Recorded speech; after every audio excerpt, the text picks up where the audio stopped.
Imagine a summer evening in Rome.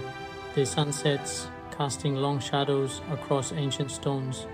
You walk a path worn smooth by centuries of footsteps. Then you see it, the Colosseum. Even in ruin, it is colossal, a giant broken heart of stone, a testament to the power and ingenuity of imperial Rome. Its sheer size takes your breath away. This was not just a building, it was a statement etched in blood and sand, in the roar of the crowd and the clash of steel. This is the Colosseum, and this is its story.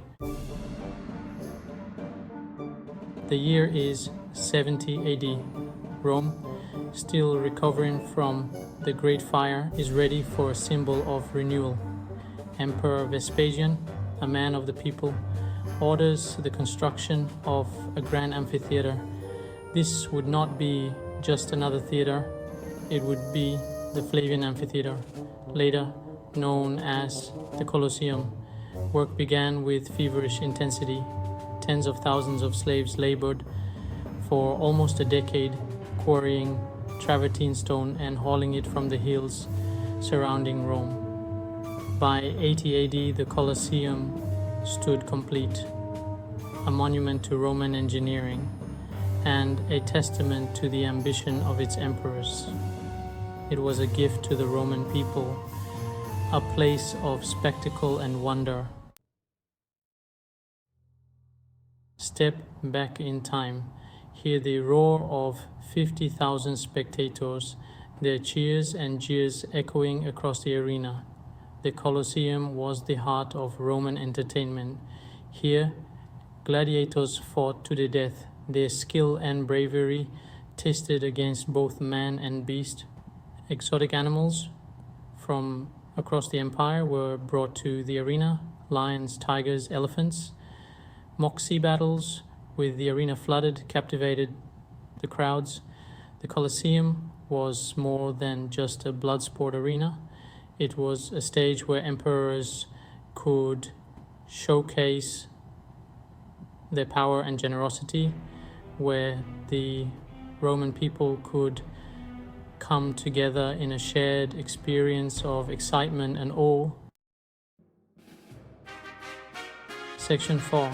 An architectural marvel, strength and splendor. The Colosseum is an architectural marvel. Its elliptical shape, measuring 189 meters long and 156 meters wide, could accommodate a staggering number of people. 80 entrances, called vomitoria, allowed for the efficient flow of spectators in and out of the arena.